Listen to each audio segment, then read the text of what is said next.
Tamamsa işareti verebiliriz. Tamam mı Esin Hocam? Yayındayız hocam. Değerli öğretmen arkadaşlarım, Atatürk Üniversitesi'nin öğretim görevlisi saygıdeğer Cengiz Hocam, bizlere lütfedip katılımcı olarak, konuşmacı olarak katılan çok kıymetli Gulshan hanımefendi, hepinize iyi akşamlar diliyorum. Malumunuz değerli öğretmen arkadaşlarım, Milli Eğitim Müdürlüğü olarak ERBAP diye bir program uyguluyoruz. Yani açılımı Erzurum'da başarıyı artırma programı. Bu program kapsamında biz yönetici arkadaşlarımıza, öğretmen arkadaşlarımıza onlarca program yaptık. Mesleki program, kariyer programı gibi programlar yaptık. Bununla birlikte öğrencilerimizi de sınavlara hazırlama adına onlara da hem motivasyon programları hem de deneme sınavları gibi programlar uyguladık. Ve bunun da neticesini 2020 yılındaki LGS'de ve YKS'de doğrusu aldık. Çünkü bir önceki yıla göre puanlarımız farklı bir derecede arttı. Yine bu çalışmalarımız da umuyoruz ki 2021 yılındaki LGS'de ve YKS'de de aynı tempoda bir artış bekliyoruz inşallah sizlerin de gayretiyle. Bu kapsamda Atatürk Üniversitesi ile değerli Cengiz Hocam'ın da katkıları ve bizim İl Milli Eğitim Müdürlüğü Ar-Ge bölümünün de organizasyonuyla bugün İngilizce öğretmenlerimiz için, sizler için bu programı düzenledik. Katılanlar bilirler, geçen yılda bunu Atatürk Üniversitesi Auditorium'da yüz yüze yapmıştık. Oradaki geçenki konumuz dil öğretiminde temel becerileri ele almıştık. Ve izlendiği kadarıyla başarılı da bir program olmuştu. Bunun da devamı niteliğinde diyebileceğimiz bugün de ders planlaması konusunu ele alacağız. Değerli konuşmacımız Gulshan hanımefendinin katılımıyla. Hepinizin malumu derse programlı planlı girmek hakikaten olmazsa olmazlarımızdır. Nihayetinde program dediğimiz, ders planlaması dediğimiz dersten önceki yapacaklarımızda bir ufuk turu yapmak, neleri çocuklarımızla, öğrencilerimizle paylaşacağız, nasıl bir değerlendirme yapacağız, bunun planını çıkarmak, bunun ana hatlarını çıkarmak, kısacası plan dediğimiz bu. Zira planlı olarak derse girdiğimizde kazanımlara mutlaka yakalamış oluyoruz, kazanımları kontrol etmiş oluyoruz, kazandırmış oluyoruz öğrencilerimize. Ama planlı olmadığımız zaman zannetmiyorum kazanımları öğrencilerimize sunmada bir başarı elde edelim. Dolayısıyla öğretmenlikte ya da ders anlatmakta derse planlı girme hakikaten çok önemli. Bugün değerli katılımcımız saygıdeğer Gulshan hanımefendi bu konuda bizlerle paylaşımda bulunacaklar. Ben bu paylaşımın, bu programın siz değerli öğretmen arkadaşlarım için faydalı olacağına inanıyorum. Ve buna katkı sağlayan Atatürk Üniversitesi'nin ilgili bölümlerine, özellikle Cengiz Bey'e çok teşekkür ediyorum. Bizim Ar-Ge bölümünden de katkılarından dolayı Ar-Ge bölümüne de teşekkür ediyorum. Ben iyi bir sonuç alacağımız temennisiyle bu programın başarılı olmasını diliyorum. Hepinize iyi akşamlar. Çok teşekkür ederiz Sami Hocam katılımlarınız için. Evet sevgili öğretmen arkadaşlarımız, ben öncelikle hocam da bahsetti, Atatürk Üniversitesi Uluslararası Dil Sınavları Koordinatörlüğü olarak biz bu programı aynı zamanda öğrenme ve öğretmeyi geliştirme birimi beraber olarak yapıyoruz.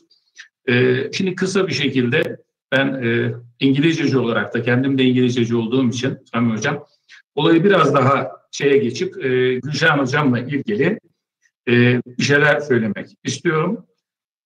So, it's a great pleasure for me and for all of us to introduce our speaker tonight, who is going to talk to us about how to plan language lessons effectively. Gulshan Huseynlı is a Cambridge Authorized Center Exam Manager for our International Teachers Development Center, ITDC, Turkey. Prior coming to Turkey, she has worked as a teacher trainer for Azerbaijan Teacher Development Center and an educational specialist for Azerbaijan Education Ministry and Baku City Education, I think, yeah.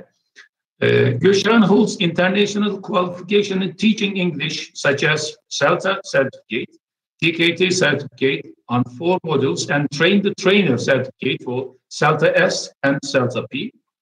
As for education, she holds BA in teaching English as a second language for Azerbaijan Teachers Training Institution and a MS in Education Administration for St. Cloud State University, USA.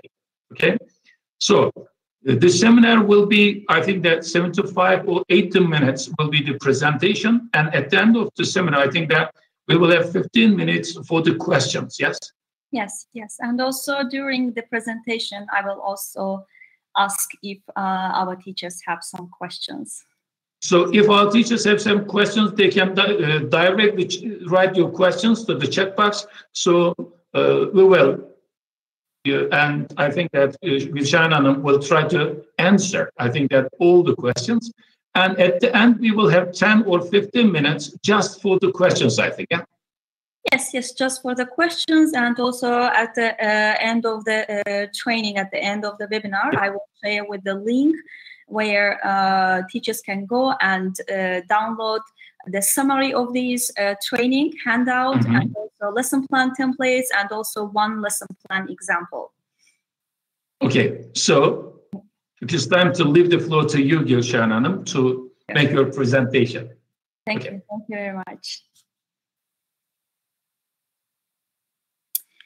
Again, I want to greet everyone. Hi, I hope you are keeping safe and healthy. As mentioned before, today we will focus on lesson planning, but we will look at more official lesson planning, more detailed lesson planning. And as you know, don't worry, at the end of this training, you will have the link to get necessary handouts. Okay, today in our session, I will try to introduce you lesson plan components and also introduce you at least 2 kinds of lesson plan templates. Now, actually, I want you to complete the following sentence. A good lesson plan is like a because. Please take a moment, couple seconds, and try to complete the following sentences. And Sinan Bey actually will share your examples with me.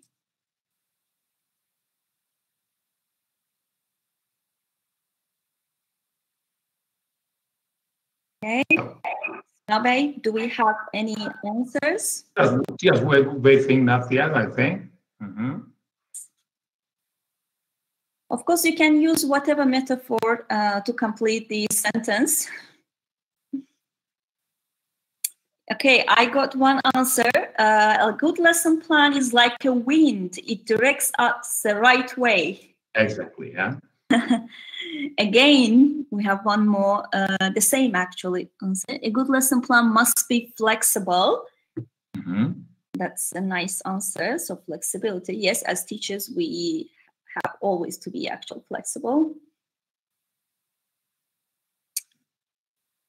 Game because children like it. Okay. Okay, if we don't have any more answers, so I can actually proceed with my answer.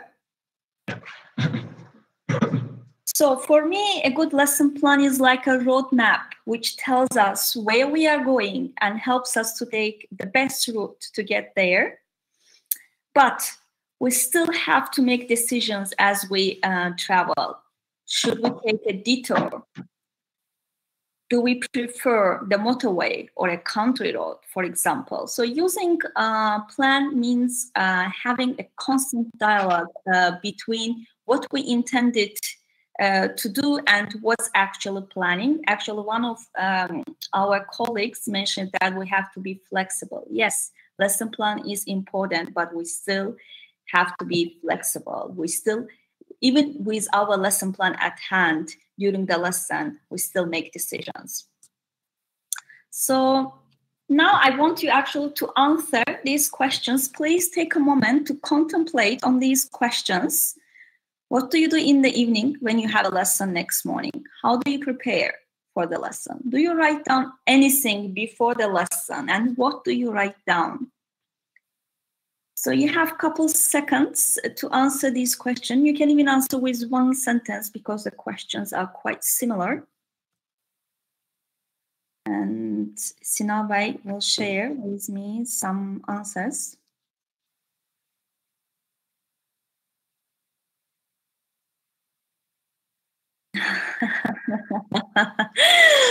Not together. Okay, Cezgizhan. Okay, Cezgizhan doesn't even want to get up to go to the lesson. Okay. Okay, so Sinabay actually mentioned that they are getting my message a little bit late, so that's why I have to wait a little bit for the answers.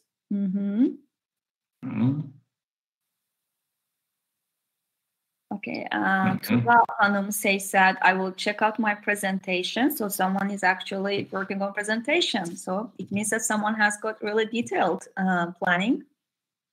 Checking out the vocabulary, okay, someone is actually working on language analysis. That's good. Skills, okay, someone is focusing on skills. And someone says that I like my lesson spontaneous, Mesut Bey. I think usually very experienced and creative teachers can have spontaneous lessons. We call it actually jungle pass teaching. These people actually need to be so creative to think about different activities and tasks on foot. Someone is searching for proper materials, adapted for their lessons, looking for different kind of task types, vital notes on the phone for the coming lesson. So it means that we are actually doing some kind of planning. It can be very detailed planning. It can be half planning. It can be maybe some of us even dream about our lessons. So we visualize our lessons in our hand, but we still do some kind of planning. So today we will look at different components of lesson plan. I actually divided it into two parts: background information. Background means background information about the class, the teacher, the learners, the materials, and overall aims of our lessons. And procedure, it is most important part of the lesson about the stage, the instruction that we are going to do. And today, actually, I want to present. I'm sorry. Okay, sorry. Usually something pops up in my computer. Today, actually, I will show all of these things in a grammar lesson, and my grammar structure will be used too. So, background elements. These are the points that I will cover as background information. Let us actually delve into it. So class description, you can also call it class profile. Basically state who your students are in terms of sex, gender, age, level, reasons for learning the language, how they get on with each other. Are there any things they enjoy doing in the classroom? What are they good at? Their weaknesses. So let us see my example, my class description.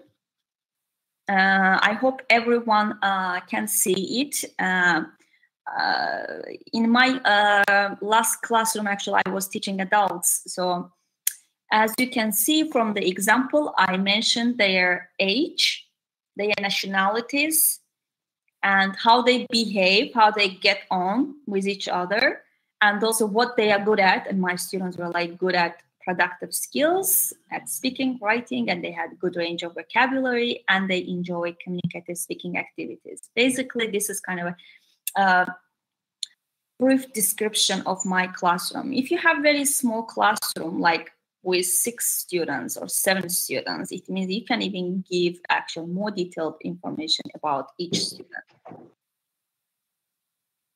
So assumptions. Assumption is what we assume our students know and can do about this topic. Basically give a brief rationale for why you are doing this lesson at this point in time. How does it build on previous lessons? How does it meet students' needs?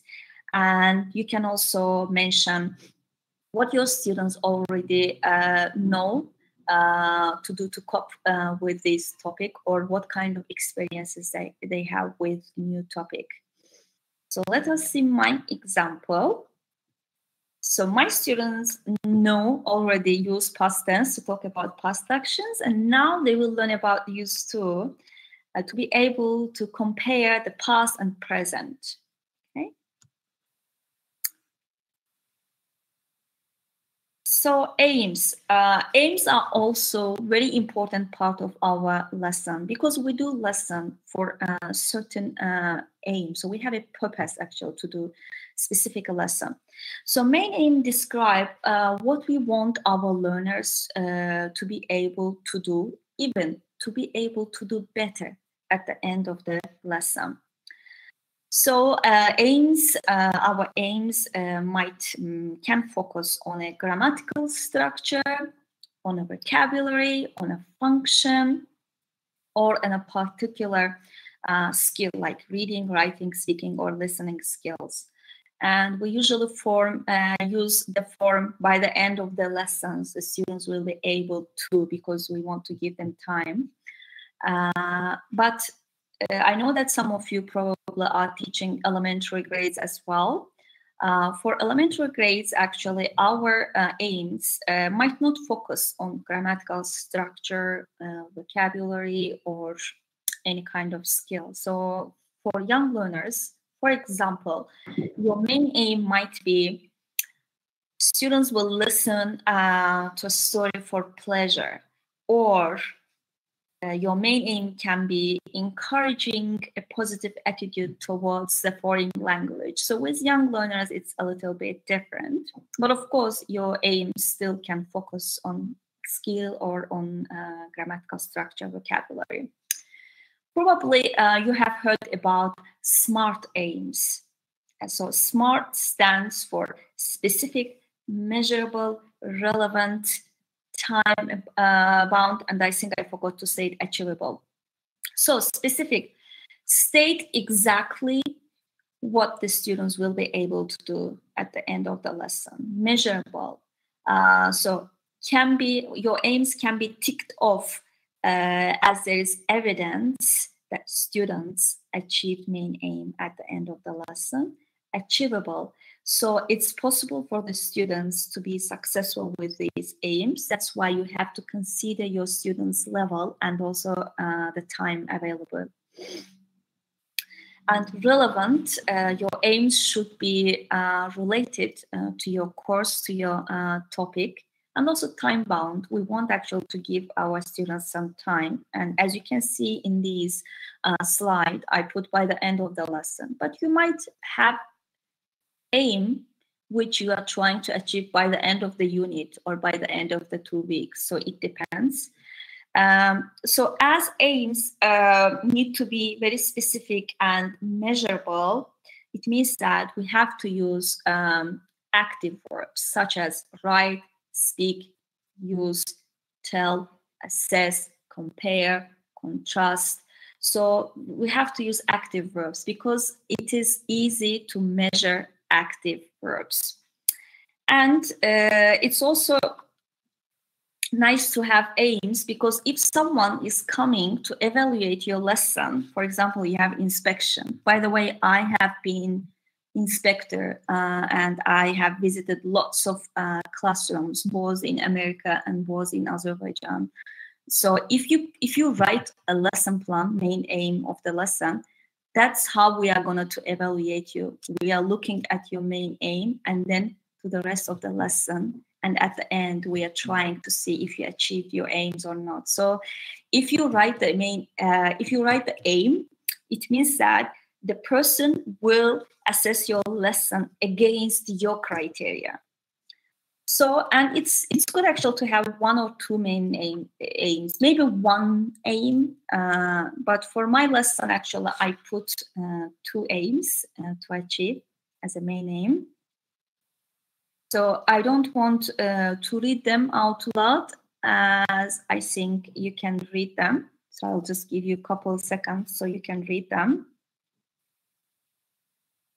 And also during my class observations, I actually observed not only language lessons, I observed all kinds of lessons, history, math, and because all lessons actually need to have aims.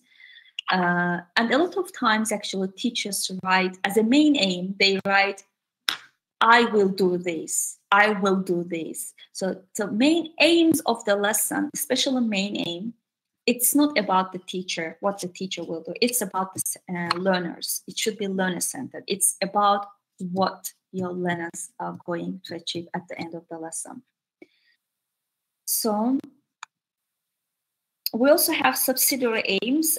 Subsidiary aim is not as important as main aim, but it could be the language or skills the learners use to achieve the main aim at the end of the lessons, or it can be a language or skills which is practiced while the teacher is trying to achieve main aim.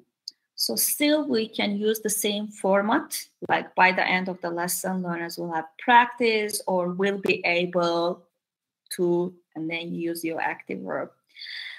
For example, if your reading lesson is followed up with a speaking activity, your subsidiary aim would be that students, by the end of the lesson, students will be able to speak about their future plans with a good level of fluency. So that can be actually your subsidiary aim. And let us look at my subsidiary aim. So by the end of the lesson, students will use the structure in free oral practice activities with a good degree of autonomy, because at the end, actually, I will use some speaking activities. So that's why that's my subsidiary aim. And we can also have personal aims. So in addition to main and subsidiary aims, you can also have personal aim. Personal aims show what we would like to improve or focus in our teaching. So maybe you want to improve certain teaching strategy or teaching techniques, or maybe you want to improve the way you handle your materials and teaching aids, or maybe you want to work on your relationship with students. So personal aims can be anything that you want to improve as a teacher, anything you think that you are not good at or you are criticized for it. So your personal aims, for example, can be, I want to use whiteboard effectively, or I want to reduce TTT, means teacher talking time. I want to use more pair work in the lesson. So anything that you want to improve as a teacher. So let us look at my personal aim sample. It's actually better to have maybe one aim, but I wrote 3 of them.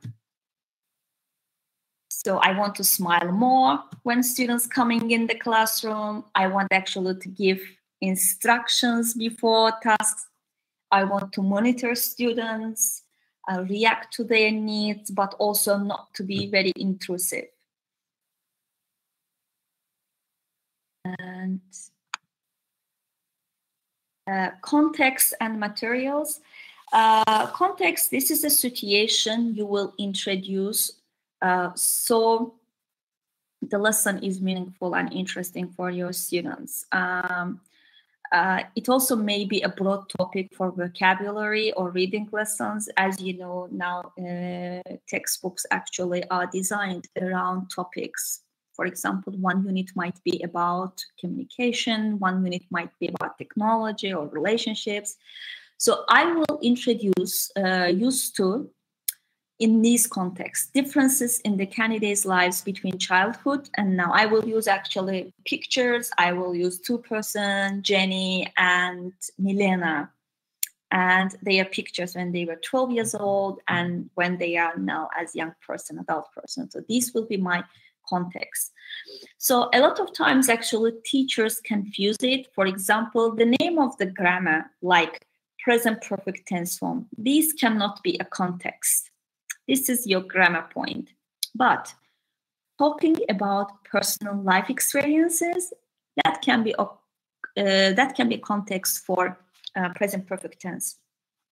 Materials, of course, even our teachers mentioned that they will look for task types, they will look for exercises. So for this lesson, actually, I prepared it myself. You can actually use it from books and also prepare something on your own. As you know, as teachers, we always face problems in the lesson.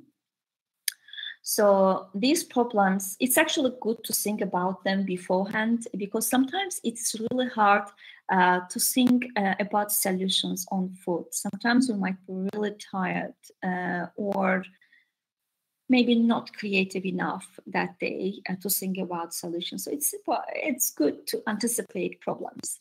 So these problems can be about classroom management or about tasks or about the students' understanding. So you can ask yourself questions, like you can brainstorm questions such as, what if students will talk in their own language during speaking activities? What if some students will finish earlier than others? What if I will have late finishers? What if I will have resistant students? Or what if I will get unrelated questions?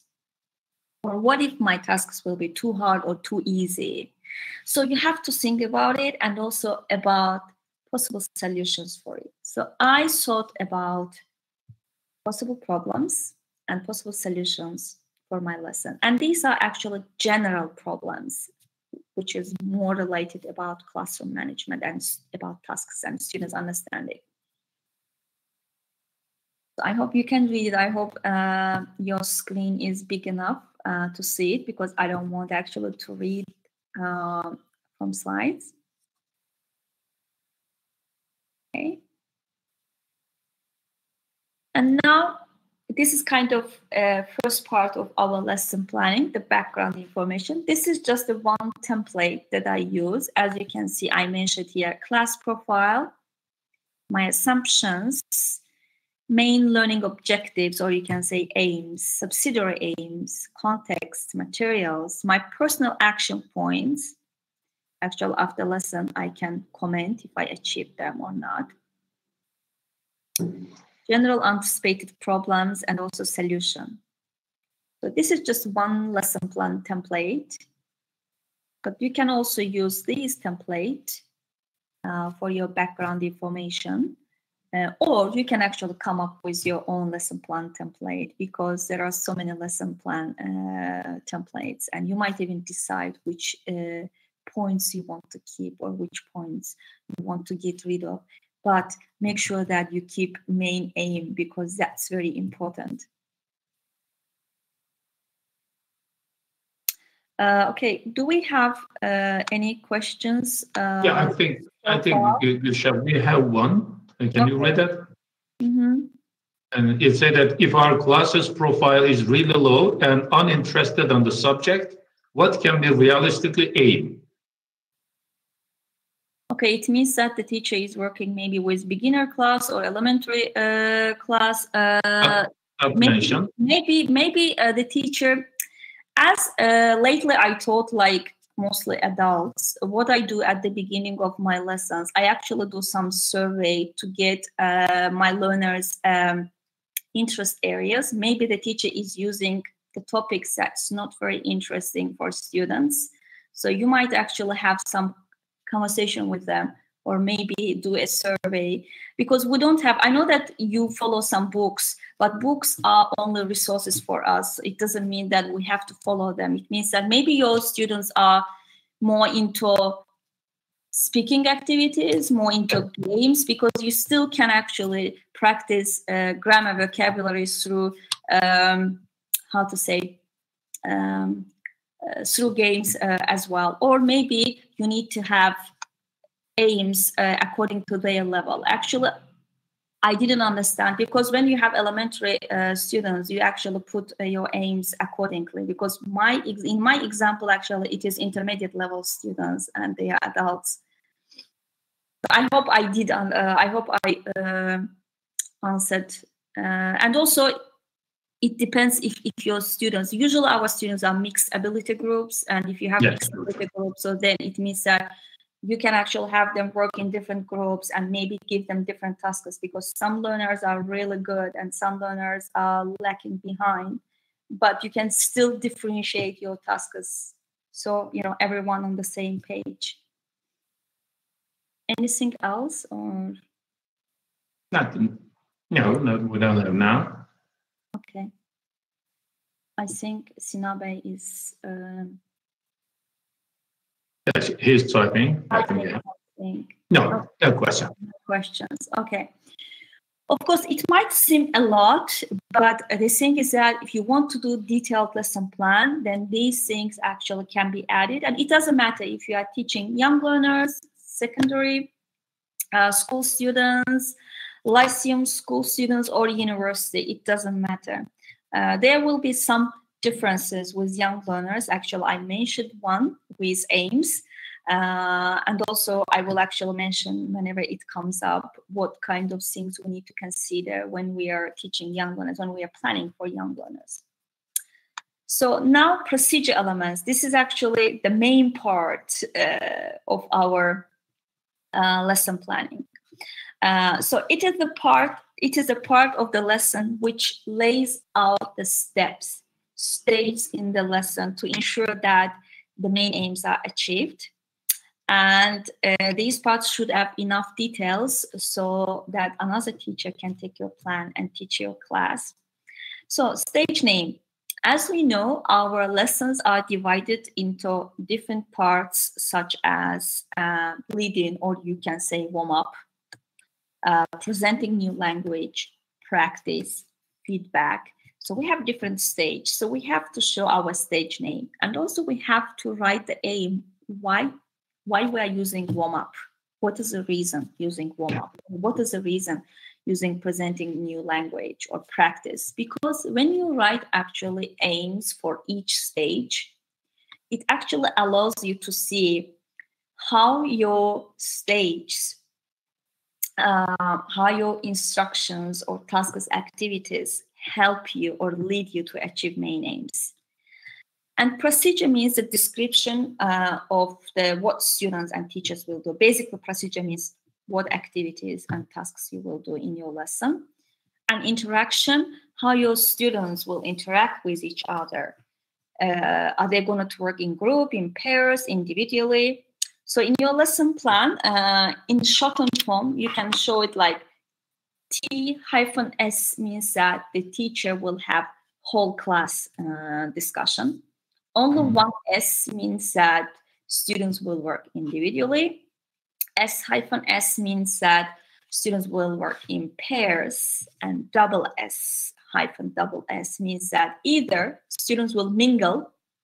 So hopefully you know what I mean by mingling. It means that students will walk around the classroom and talk to each other. Or one pair joins another pair to discuss the topic or the question in a small group.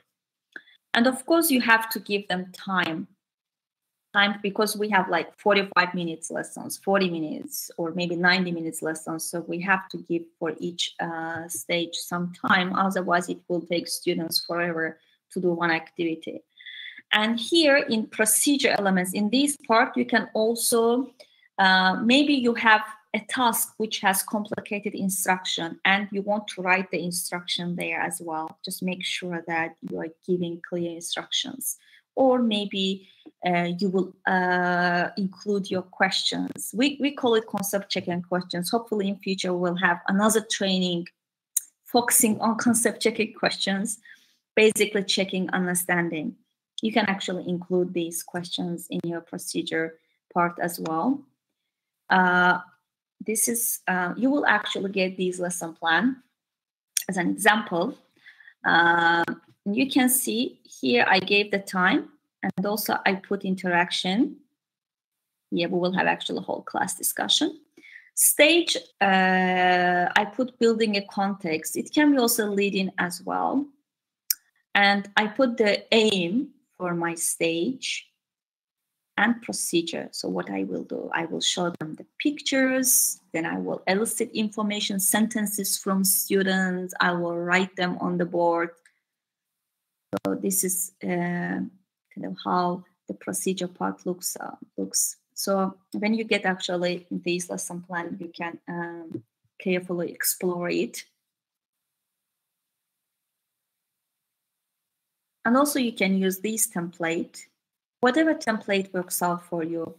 Maybe this one might be a little bit, for some people it is complicated, you know, but for some people it's easier when they write in the chart. So whatever is easier, you can even come up with your own lesson plan template to include the procedure elements. Do we have any questions so far? I think, can you see it, or would you like me to read the questions? Can you read it, Gulshan, or? Yes, I can read it.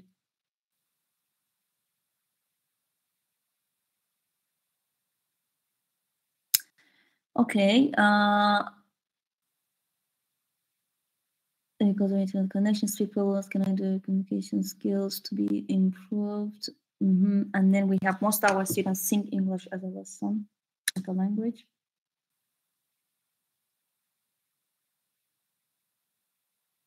I think here some teachers have actually attitude problem to the language lesson.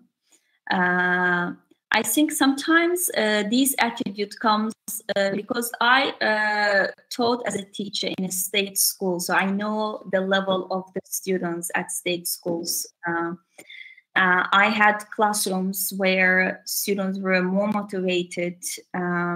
So I would say you have to make your lessons interesting for them, you know, because they don't think it as a language. Maybe the lessons are boring for them. I know it might sound a little bit rude, but we have to be reflective of our teaching. We have to learn to criticize ourselves because a lot of times it's not interesting for them and they don't dare to talk about it. So the teacher has to make different kind of activities because we have students with different learning styles, like visual learners, we have kinesthetic learners, we have audio learners. So you have to think about different kind of activities. You cannot always do controlled practice activities. You cannot always do written activities. You have to do meaningful activities. Actually, we'll talk about activities, different types of activities, meaningful, real life activities in order to have them actually to think about it as a language, as a means for communication, not a lesson. I think that most of our teachers have problem because of the online teaching nowadays we are having. But I think that if we are not so late as Atatürk University, I think that we can organize another seminar, maybe in a short time, about online teaching. I think that most Milli, lots of people made something, but a special for English teachers teaching online, because you know that group interaction, communication is a bit more important in language teaching. I think that our teachers certainly need something about how to be interactive, how to be active in online teaching.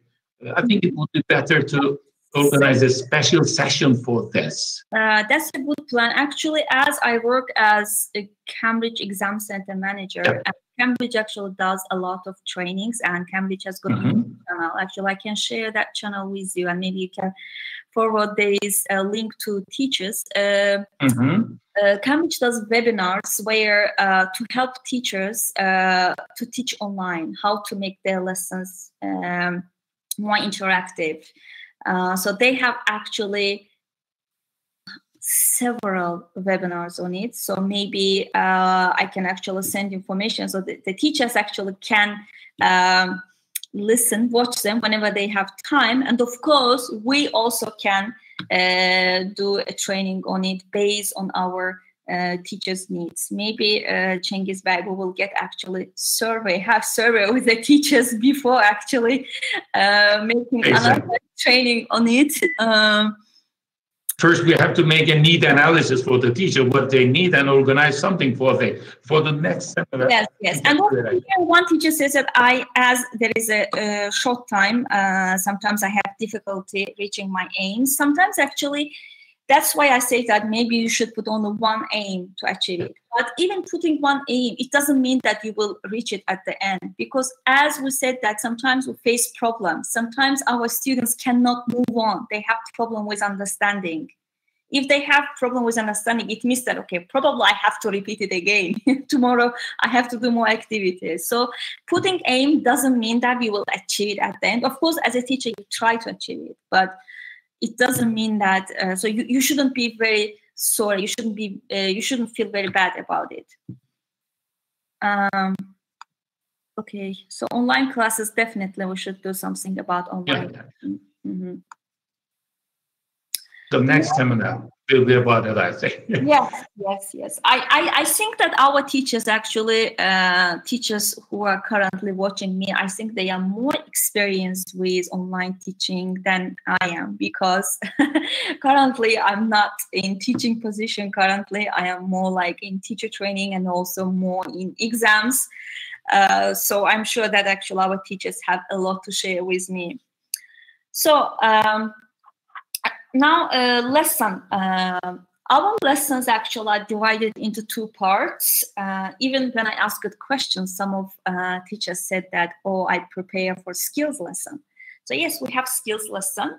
So we have 4 skills. And we also have language lesson. And when we say language lesson, we mean vocabulary, grammar, and language function. I want actually to clarify function in case if you forgot about it. You know that we use language for a certain purpose. For example, we want to make a suggestion, or we want to make a request, or we want to greet someone. When we want to make suggestion, what language we use? I think, I don't think.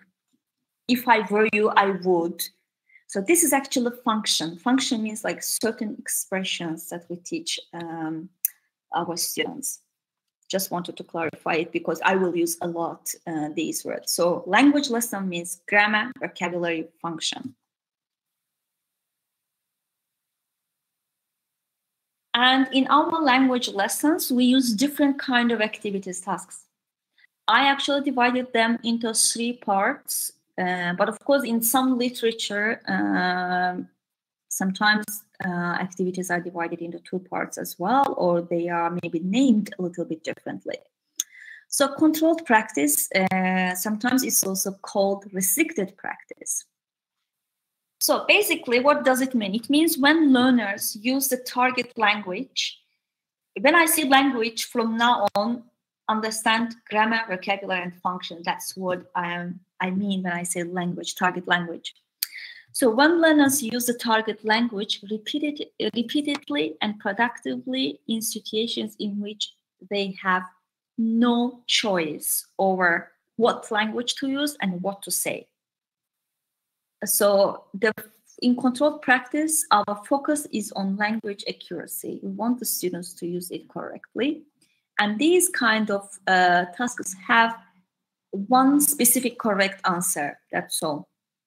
And we do a lot of immediate error correction in these practice activities. Usually we use these controlled practice activities immediately after presenting new language, grammar, vocabulary, or function, okay? We will actually look at examples, but one example, for example, we teach present tense form. And whenever we teach something, we actually teach it on sentence examples. For example, I say students, John gets up at 7 a.m., has breakfast, and leaves home at 8 a.m. And then I want actually maybe students to repeat it, to drill it. So that's actually controlled practice, because the students don't have any choice what language to use. They just have to repeat after me. And also the information, they only actually say whatever I told them. Guided practice, it's also called semi-controlled practice in some literature. In guided practice, still learners use certain items of language. I mean, whatever we taught them. But learners have some choice regarding information. We still work both on accuracy and fluency, but we do more selective error correction. Maybe we only correct most repeated mistakes by the student, not all the mistakes. So guided practice, we will see the example, but what I can say about guided practice, for example, we have we want to practice present perfect tense form, and we do a story chain activity. For example, first student says, "My name is Roberta, and I have never eaten raw fish." And then the next student says, "Roberta has never eaten raw fish. My name is John. I have never climbed a mountain." As you can see, students don't have choice over the language because the teacher asked them to use present perfect tense. They still practice present perfect tense form, but they have choice on information, because I don't know what Cengiz Bey will say me, you know, as a sentence, as a story, because I don't know what kind of sentences they will come up. And free practice or freer practice, it's called both ways. Learners actually have more choice over what language and information they use. Usually these activities are creative activities, very communicative and meaningful activities. Of course, we still want our students to use the new language correctly, but we don't actually interfere if they make mistakes. So, but the main aim is communication. Focus is on fluency, and we do delayed error correction. We wait till the end, till they finish with their tasks, and then we actually point out mistakes. So let us actually look at these examples. Of course, it doesn't mean that you have to use all three types of practice activities in your lessons. You can choose. Maybe you will do controlled practice and then go to freer practice, or maybe you will do guided practice and then go to freer practice. So you can even, some teachers even might start with freer practice, and if they see that the students have some problem, then they go back to controlled practice. So these are samples for each type. In controlled practice, as you can see, fill in the gaps, put the verse in the correct order, sentence transformation, multiply choice. These activities have only one specific answer. So it's very controlled, very restricted practice. But it can be done orally and in written form. I know that a lot of teachers tend to do it in written form, but it's good to do oral controlled practice as well, because at the end of the day, actually, we want students to be able to speak, to communicate in this language.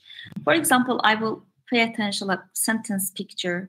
You can show them the picture for 45 seconds and then take away the picture and ask the students to tell you as many sentences as possible using past continuous tense form. Still, they are using past continuous, but this is more oral. It's controlled practice, but it is like, even the information is controlled because they will actually say whatever they see in the picture. Interviews can be very structured interviews. For example, two students have information about two different countries and they have a chart in their hand which says where, capital, or nationality, or capital city, and then they go and ask each other. So this is very structured interview. And these are examples for guided and free practice. If you pay attention, free practice activities are real life activities, communicative, very meaningful activities for students. In free practice, actually, you might want students, for example, to practice present perfect tense on, but you don't have control over it. For example, when students start to discuss something, they might use actually all sorts of language. But the focus is on fluency here. And you can see actually some activities are the same. For example, we have information gap activities in guided practice, and we also have it in free practice activity as well. Here it is very close activity. For example, students use charts, to ask each other questions, but here open, for example, they have similar pictures and they have to ask each other questions to find out similarities and differences. This is more open information gap activity. So I don't want actually to spend too much time. These are like possible activities. Of course, you can create your own activity. Or can I add something, if you don't mind, Gulshan? Yeah. Yes, yes. I think that with these activities, it is certain that our teachers have some weaker students in their classrooms. Yes. Yes. So in control practice, the weak students will certainly have a bit more problem. Yeah. But certainly in free practice, even the weakest student will have a chance to do something. Yes. Even to say something, and it will certainly motivate him or her to contribute to the lessons or not. Yeah. Yes, yes. We can actually talk a lot. Maybe in our other training, we can talk about how group students, because our classroom is never the same level. It's always mixed ability students. So we can actually maybe in another training talk about how a group, what kind of tasks we can use with different groups. And I also want to pay attention here, talk about young learners, because some of our teachers are teaching young learners. Pace and timing are very important considerations at primary level. It's better to use very short activities. As we know, little kids' attention span is only 5 up to 10 minutes. It means that your activities need to be only 5 or 10 minutes. And if you think that your attention lapses, then you have to change your activity. And also make sure that even with young learners, make sure that you are practicing all 4 skills, and also try to use a good range of stirring and settling activities. So I want actually to clarify these terms. So stirring activity means very lively activity, very energetic. We want actually to increase the energy of our students. But settling activity means very calming activities, very silent, quiet activities. So usually with young learners, you might actually start with very lively, with very stirring activity, and then follow up with stirring with quieter activity. And with young learners, make sure to use a lot of pictures, cards, flashcards, and also use TPR activities. TPR means total physical response, like to use physical activities. For example, you say them the words and they have to act out these words, or you tell them a story and in some part of the stories they have to do some actions. So of course with young learners, they don't know much. Probably you will have more like controlled and structured, very structured practice activities like here in controlled practice, but still make sure that you do oral and written one. But with advanced learners don't like too much controlled or structured practice activities. So when I say advanced, I don't mean like 11th, 12th grade. I mean people who has really good language level students. I hope I can continue if there is not any question.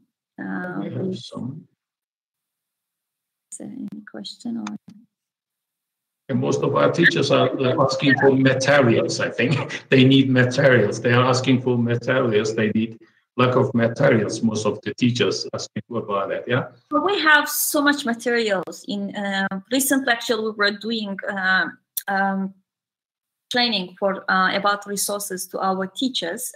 We usually work with private school teachers, but they're preparing students for exams. So maybe we can think about something about sharing some information with our teachers about online resources.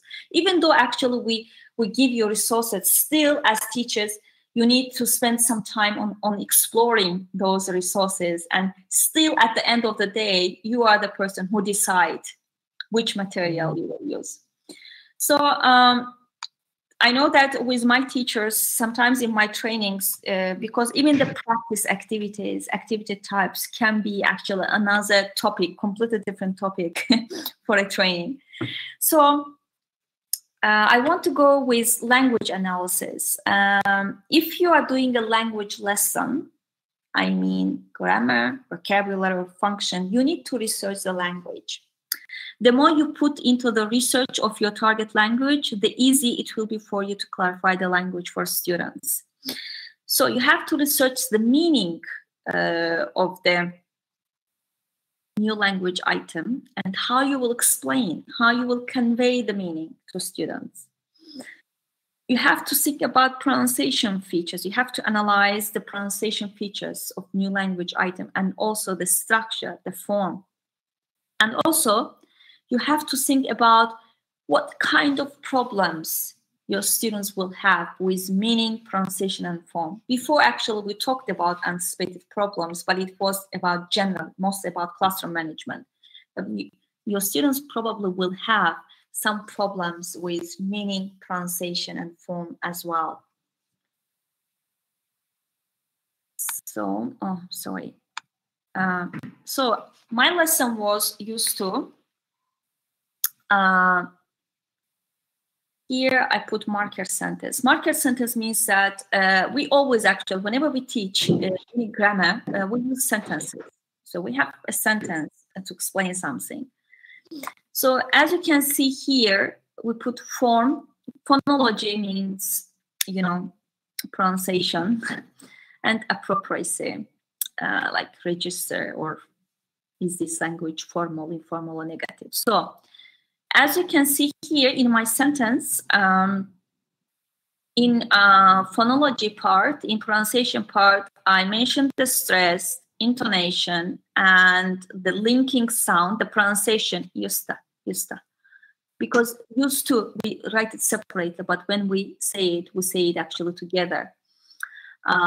So in pronunciation part, you highlight the pronunciation, problematic sounds, stress, intonation, linking.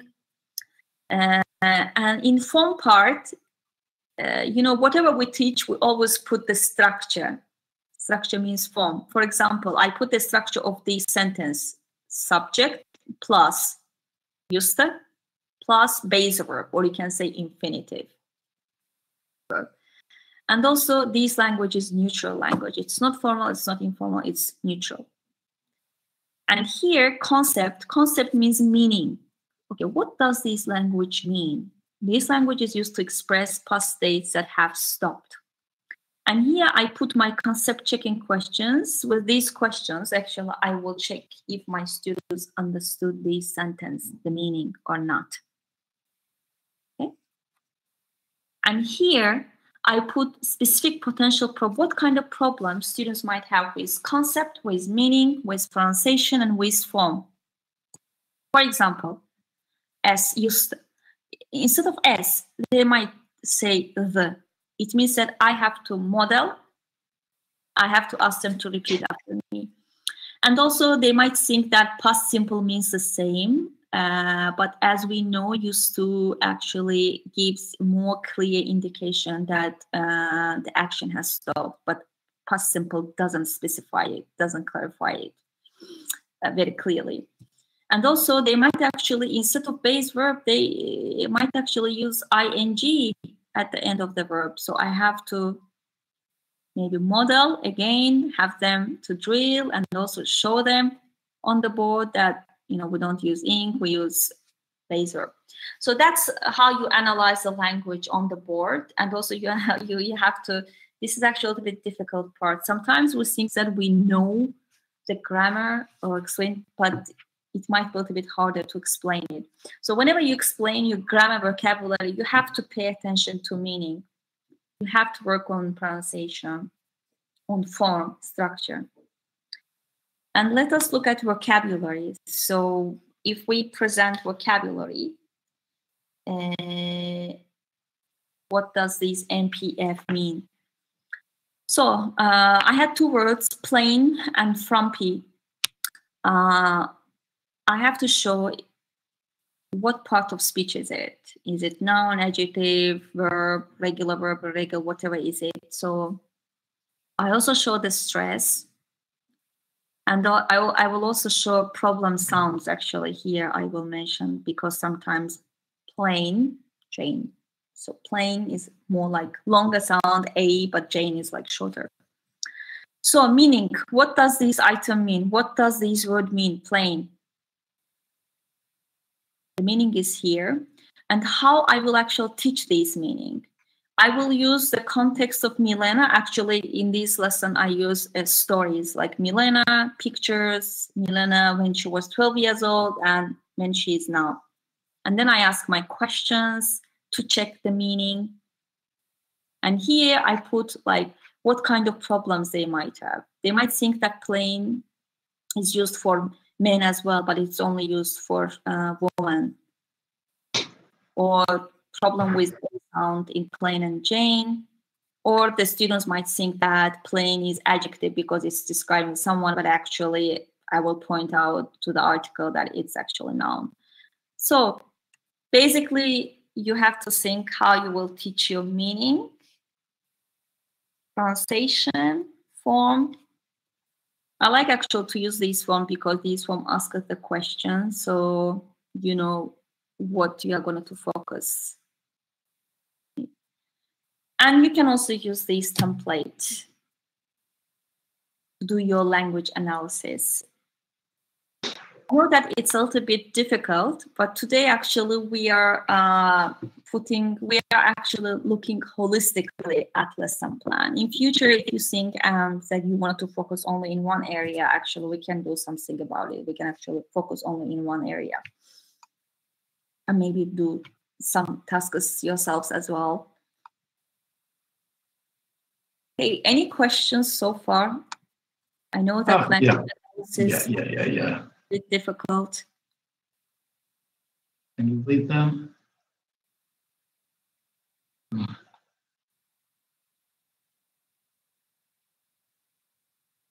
Okay, someone wants websites, a lot of.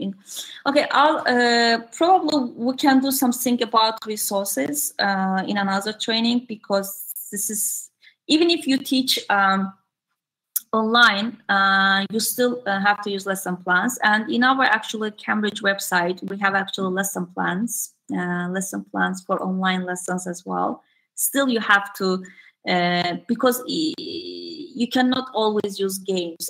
Recently, actually, we had one couple exams in schools, and it turned out actually students are struggling with reading and listening after pandemic with grammar vocabulary, because I guess teachers focus mostly on games, like having fun time rather than, you know, really teaching. So even though it's pandemic, we teach online, we still have to teach them.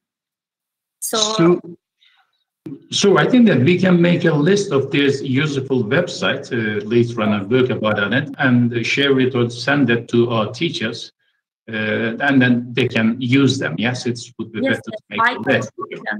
I can share with some links with the teachers. So I have to work, probably it won't be immediately, maybe it will be in January, because I have to collect everything.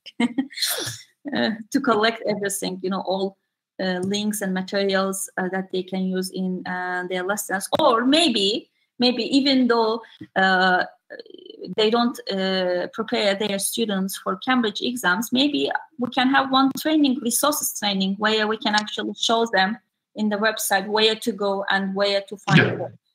So we can do like that for teachers. And also for the last questions about teachers and parents, I think that it would be better to inform our teachers that, especially the Cambridge, has parents' website. Yeah? For parents, yes, we also have support materials for parents. I can share like parent packs with teachers. They can share it with parents because language is difficult. Language actually requires a lot of commitment, and language shouldn't be restricted with classroom. Actually, parents also should help out, especially now with pandemic period. So yes, we can do something with parents. Sometimes we do training with parents how on the topic how they can actually support their kids at home. I think that most of them also in Turkish, yeah? The website for parents. Yes, in Turkish, yeah? As well. Yes, I can even share one pack where everything is there and it's written in Turkish. Yeah. So let me actually make my notes. Maybe can you make those notes for me? I also made some notes. Parents and also links. Maybe have one training about resources. Yeah. Okay. So we talked about activity types that we can use in our language lessons for our grammar, vocabulary, and function lessons. We talked about language analysis, because when we teach grammar and vocabulary, this is a new language, so we have to teach meaning. We have to focus on pronunciation and on structure, on form as well. But there are like different tactics, there are different approaches or models we use to teach our lesson. One is PPP, presentation, practice, production. This is the most popular one. And it is especially good to use with young learners. Then we have language through text, because now books are designed on texts. You can actually teach grammar through text. And we also have test, teach, test, or task, teach, test, task method. I mainly use it with advanced learners. So let us actually look at it. Sorry, it all comes in one slide. But okay, PPP. Actually, my lesson plan that I will share at the end, it's actually a PPP model. Presentation, practice, and production. Leading, building a context. As you can remember in my used to lesson, I'm actually building a context with pictures. I'm talking about Jenny and Milena when they were 12 years old. I showed them pictures. I actually draw the timeline, put the pictures, and I asked the teachers, students questions to get the sentences, my main sentences to explain the grammar. And then you do language focus, MPF. Then you can have practice activities in whatever order you want. Usually, it is advised that you start with controlled practice, because students first need to be confident with controlled practice, because they learn how to use the new language item correctly. So first they have to be confident so that later they can do freer practice. But I don't know if you heard about Michael Lewis. In his structural approach book, he writes that in learning language, fluency comes first, then accuracy. Even when students, if you talk in your own language, if the kids talk in Turkish language, when they are really little one, when they are 2-3 years old, they don't speak accurately. They make lots of mistakes, but they speak fluently. But the accuracy comes when they grow up. When they grow up, actually, now they talk correctly. So Michael Lewis thinks that actually this works for foreign language as well. So teachers shouldn't worry on correcting all mistakes in the beginning. They should actually focus on fluency, because he thinks that accuracy will be achieved later. For example, we as teachers, because Neither you nor me are native speakers. So we have a good deal of fluency, but we still have to work on our accuracy.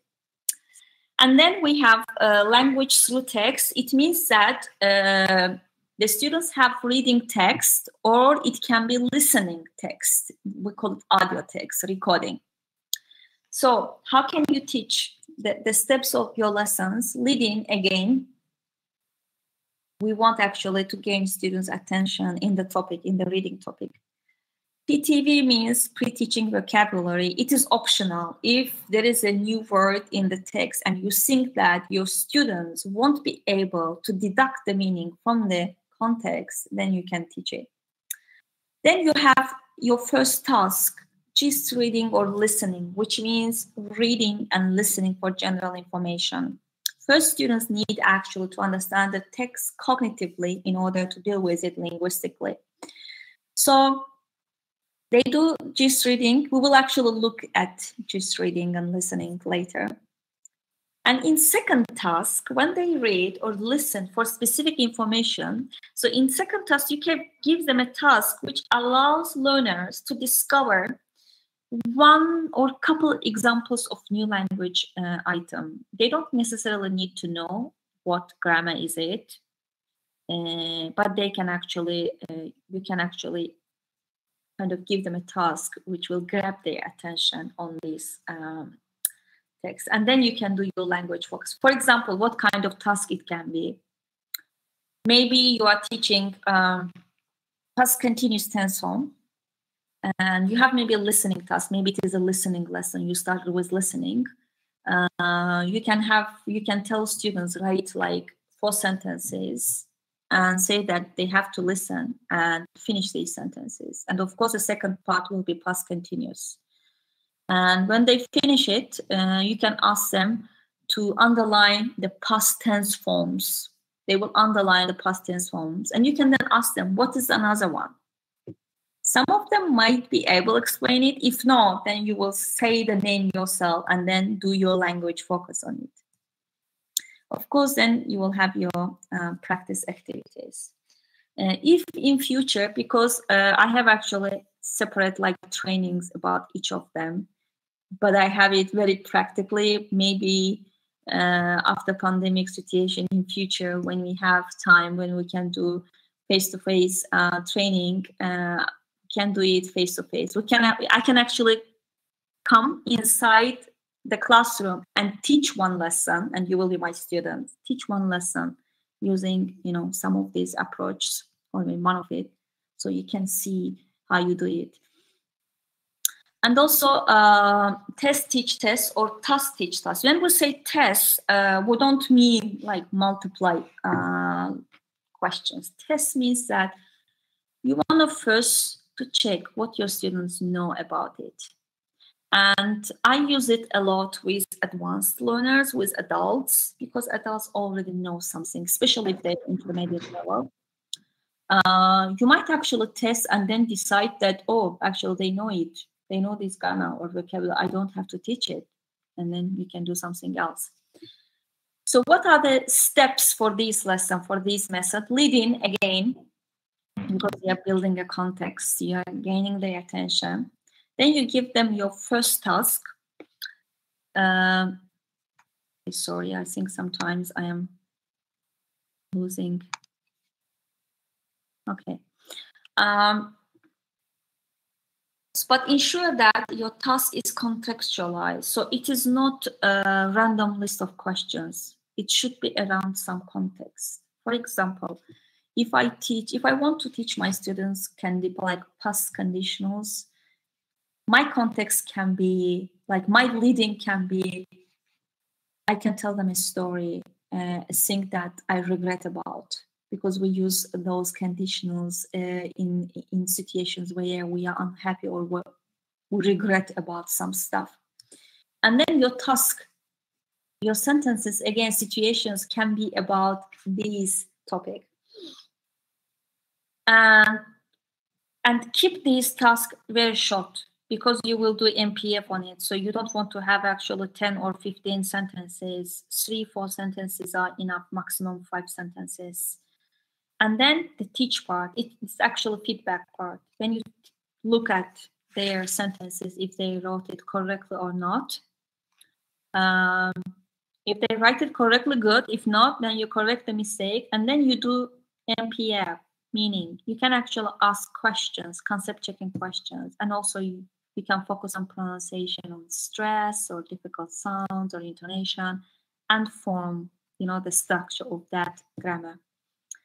You can actually get it from students. And again, you can give them similar task. It can be written or oral task. It's good actually to do oral tasks, some creative tasks as well. So you can do again, give them similar tasks to make sure that they understood it. So this is really good with advanced learners, with adult learners, with your 11th, 12th graders, or if you're at university with university levels, or with students who are in 9th, 10th grades, but they have really good level of English. So first you test if they know it. If they know it, you don't go, you do something else. If they don't know it, you do some teaching and then you do similar task again.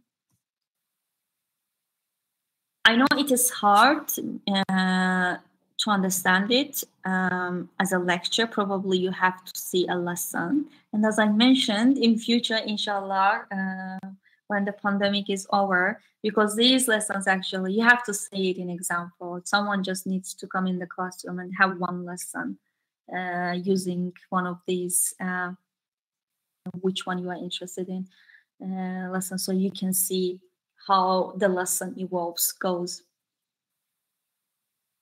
And no worries, actually, you will have all these handouts. And we have a skills lesson. So let us continue with our skills lesson. And of course, stages during reading and listening skills lesson, we have pre-reading listening, while reading listening, and post-reading listening. Pre-reading, actually, in pre-reading, we use a lot of prediction, guessing activities. And while reading will be like more gist and scan tasks. Gist means reading or listening for general information, and then scan means reading for specific information and also listening for specific information. And post-reading, post-listening, maybe after reading and listening, you want to do tasks such as writing, speaking, or maybe you want to do grammar and vocabulary. And when we teach reading and listening, and this is called the receptive skills lesson, so you actually try to improve some sub-skills like reading and listening for gist and also reading and listening for specific information. So you try actually to improve these skills. We also have reading and listening for details. So, and these are possible activities for improving these skills. So I don't want actually to talk much about these activities. I'm sure you already actually use such kind of activities. And also, when you do reading and listening lesson, try to keep language from receptive skills lesson. For example, sometimes in reading and listening lessons, the teachers give a task such, for example, they give listen and underline adverbs. This is not a reading and listening lesson. You can use these tasks. Do you remember the approach language through text when we teach grammar or vocabulary lesson?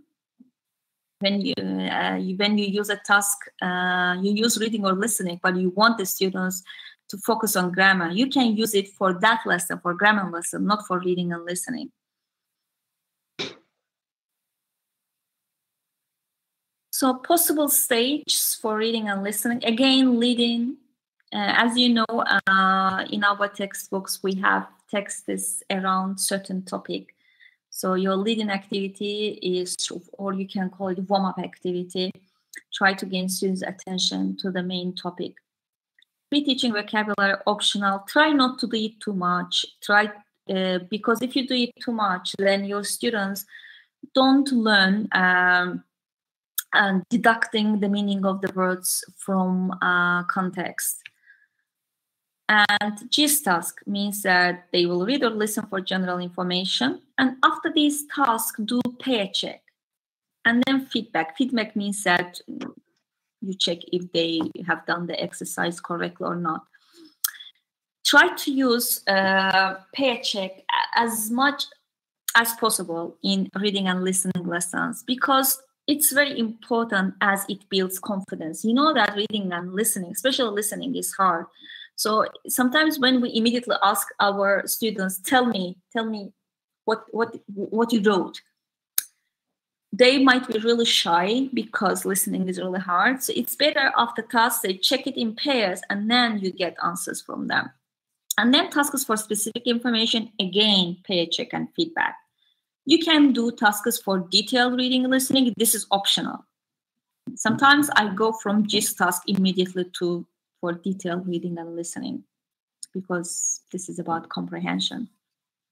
And as I told before, you can do vocabulary tasks. Students might actually, you can give them some words from text and they try to deduct these words meaning from the context. Or your reading and listening lesson can be followed up with speaking or writing activity with productive fluency tasks. If you do fluency tasks, it means you have to do some error correction at the end. So this is possible stage, and you will get actually these stages. Tip for listening. Listening tasks must require short answers, because students cannot catch up with longer tasks and listening at the same time, and it can actually demotivate them. So try to keep your listening tasks very short. Of course, you shouldn't monitor during listening activities because it can distract students. Even in our exams, when it is listening exam, our invigilators are not allowed to move around the classroom. And during pair check is good when they actually check the answers in pairs. You walk around and you see if your students need to listen for the second time. Sometimes you walk around and you notice that none of them got, or most of them didn't get the answers. It means that they have to listen for the second time. And students need a chance to read questions before listening, because when they read the questions, actually they can underline some keywords, and beforehand they know what they are listening for. Don't do only gap filling activities, because if you do only gap filling activities, then your students will improve their listening skill for isolated information rather than listening for comprehension. So try not to use it too much. And of course, we have to do a lot of, your students have to do a lot of extensive reading and listening out of classroom as well. And why do we teach speaking? Because we want students to retrieve and use the language they know. Sometimes they know the language, they know vocabulary, they know grammar, but it is hard to use it, or it is hard to retrieve it, remember it, and then use it. To motivate students to continue learning language.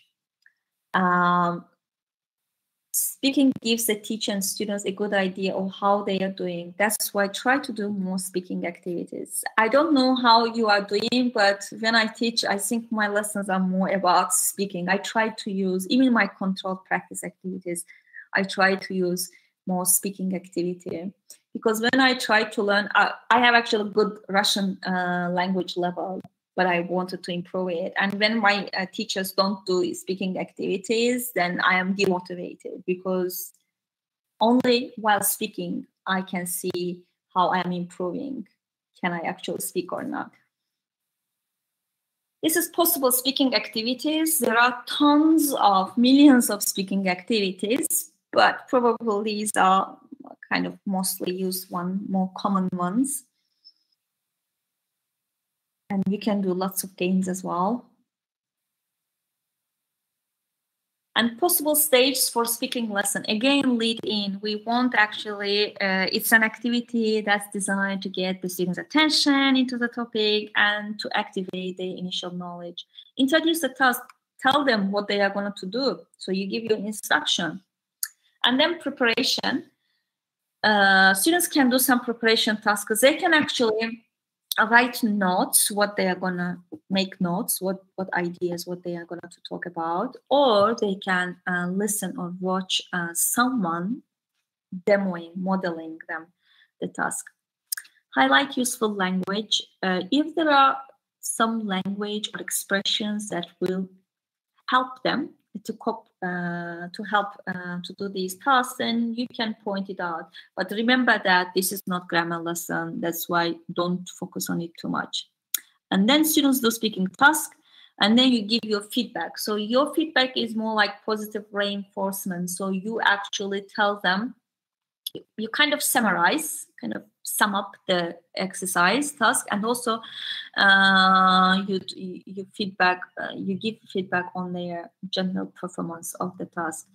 And delayed error correction. This is really valuable learning time. So how I do it, actually, I do it differently. I try to involve my students here. For example, when they do speaking activity, I walk around and I have this little piece of paper with me and a pencil. I go around and I make my notes. Of course, I make the notes, the errors, and I also make notes of good language use as well, what they actually did correctly. At the end, I write a couple sentences, maybe 3-4 sentences. I tell them that, okay, these sentences are really good. You used it really well. I'm proud of you, but these sentences have some mistakes in it. Can you correct these mistakes? And then I give them time, actually. Either I do it as a whole discussion, or they discuss it in pairs, and then they actually correct their own mistakes. So you can actually do these delayed error correction more interactive. And we have writing lesson that maybe not everyone loves. We all... Most boring one. Yeah, it always seems boring one. It is hard. Writing generally is a hard skill. It's even hard in our own language. So again, we have two kinds of writing lessons. Product writing, where we have a model. So we have a model. We just try to produce similar one. Mm-hmm. Again, lead in. Introduce a model text. Maybe it's email, maybe it is a report, maybe it is a complaint letter, whatever like writing task you have. You introduce, they read it, and then they do some tasks on it. These tasks can focus on format, on layout, because each writing has got its format, its layout, its organization. Mm-hmm. Can be a task on vocabulary, grammar, maybe in email. In email, actually, if it is official email, we use certain expressions. So we can do some task on vocabulary, grammar. Actually, current books, especially books, I don't know what books state schools use, but books that we use, like private schools use, or we use in our courses, they have it already, these tasks like in the text, in the book. And then they write a similar text. It can be email, complaint letter, report, whatever. And then feedback. Again, it's good to have them actually check each other's writing. And then, of course, the teacher gives them feedback. I think that here the key word is the feedback. It's the most important one. The reason is that our students can only get feedback from their teachers. When they leave class, for most of them, it's a bit difficult to get feedback from your brothers, sisters, mothers, and something. Yes. So I think that most of our teachers will certainly focus on feedback, even they are teaching in large classes. Yeah, we can, Cezgizhan, we can even do another training on feedback. Because that's why I say that this is holistic approach, general. But whatever I tell here, each of them have got like separate training about it. I think most of our teachers also find it a bit difficult giving feedback. They find it so difficult. They have to spend so much time on it. But we must do it. Sometimes actually, if you don't, I know that teachers are busy, so you don't have actual time, you know, to do like written feedback on everyone. So you can do some general feedback, because when they write, you go around, you go around and you look at it.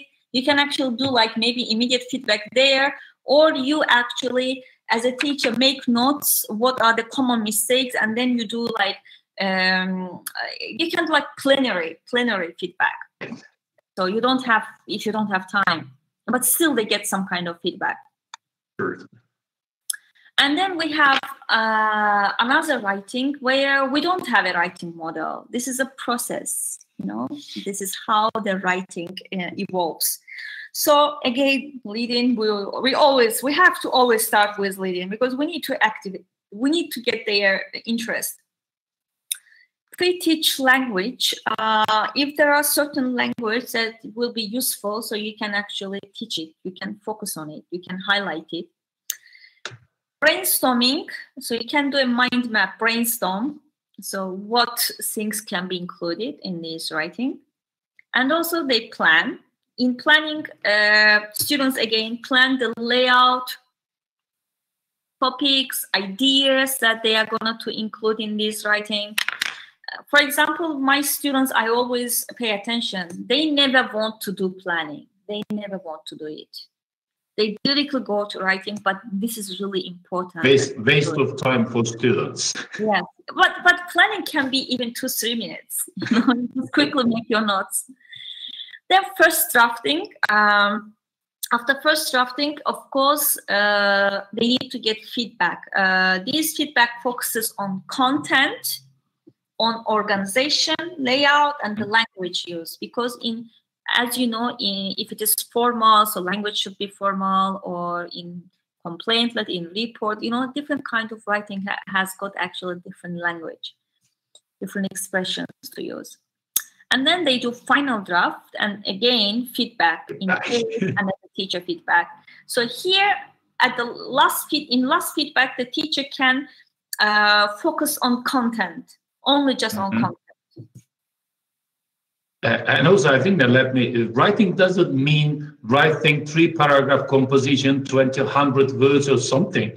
Even filling a form, a registration form or something would be a writing activity.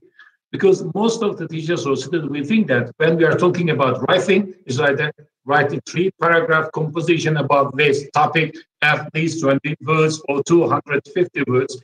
No, actually, just filling a form would be an activity of writing, I think. Yes, that's actually a good point.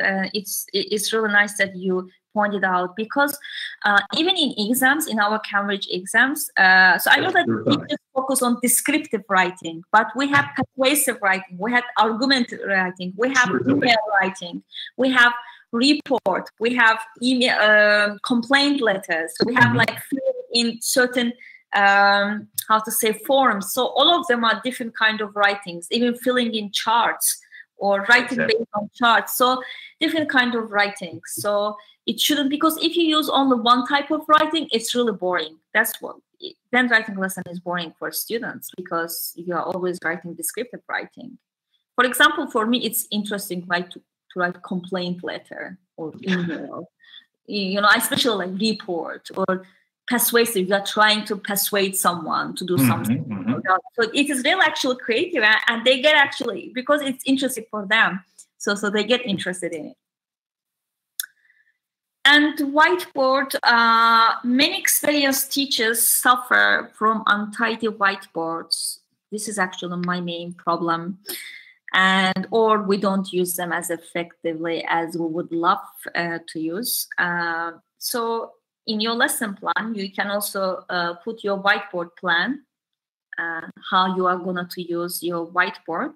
You can even zone out your board, so you can have, for example, what does this means? For example, you can say that this part will be grammar, this part will be vocabulary, and I want this part to be there all the time till the end of the lesson. And then this part will be like reusable part. So I can write something, erase, and then I can write something. So it's good to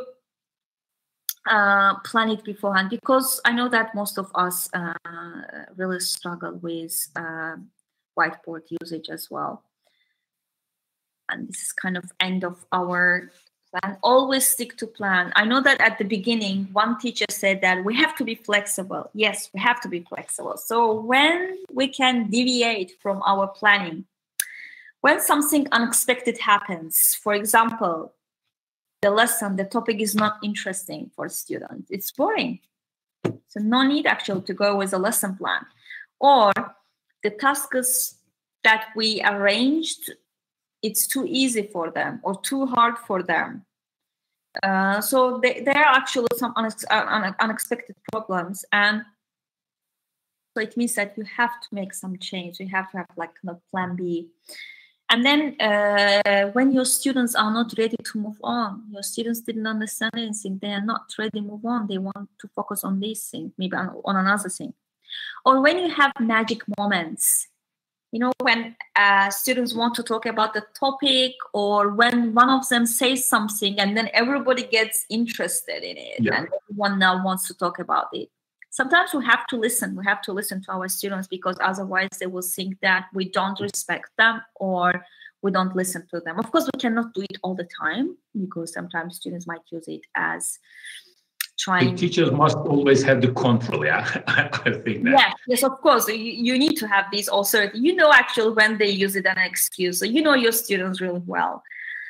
But still, it is good to have a plan, because it makes teachers confident about their teaching. It gives teachers an effective time and lesson management. And also, it gives students a good impression that the teacher is prepared, professional. And also, it gives the teachers a clear idea where their students are. And also, basically, it gets you ready for some problems. But at the end of the day, we have to remember that we teach our students, not the plan.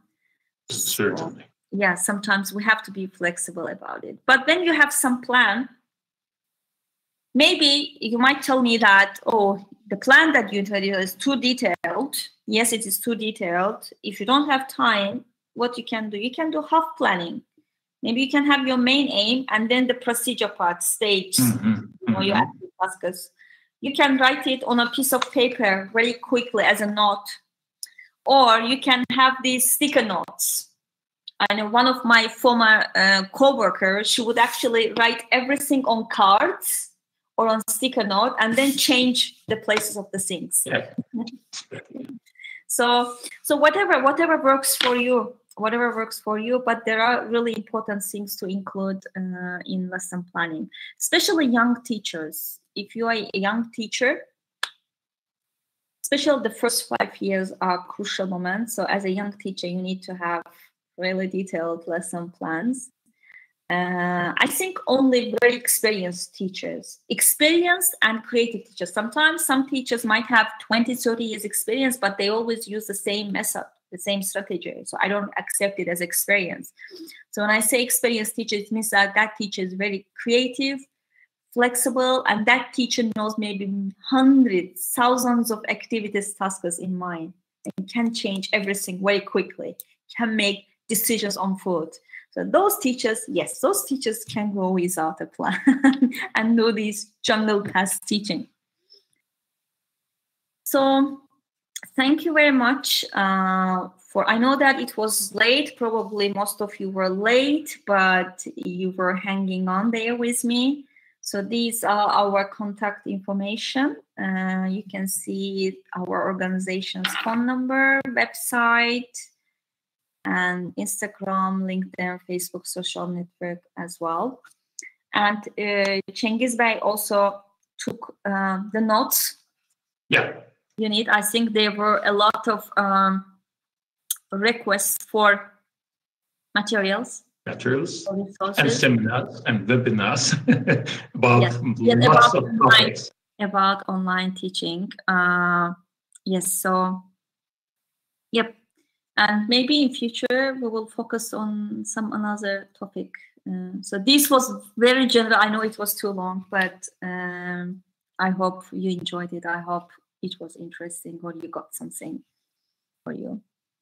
Here, I would like to say our teachers that ATA-ÖGEM University here, I would like to just share something, if I can, with them that have lots of opportunities that we can work and help our teachers.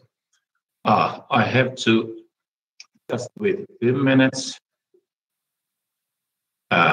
Just we are also waiting for our teachers' questions. If they still have some questions, they can type their questions on the chat box, and we would like to answer for maybe 5 minutes or something because they are a bit late here. Yes. Just I'm trying to upload my document here, but it takes time, I think. Okay. So here, you know that with this part, it then Teachers Development Center, and I would like to share this with my teachers that ATA-ÖGEM University, International Language Examinations and Coordinatorship, works with all these companies, yes. Yes.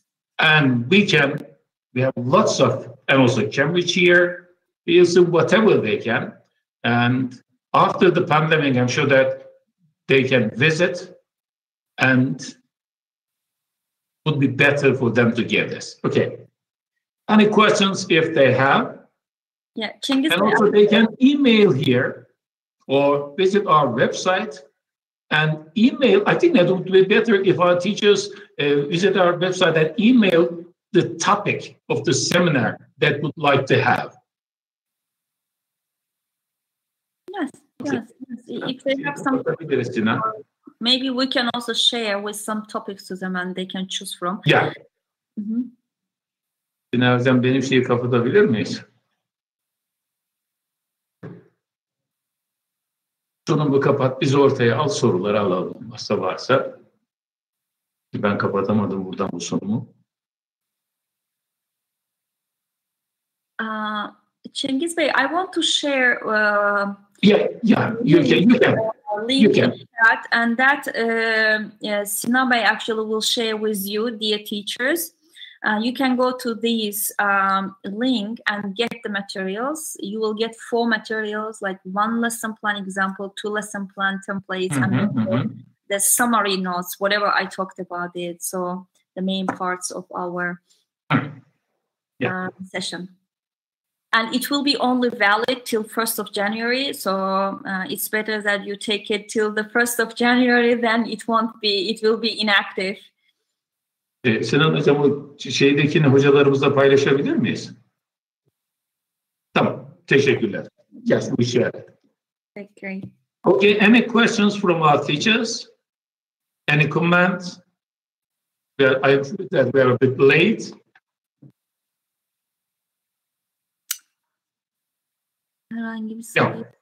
Okay. Okay.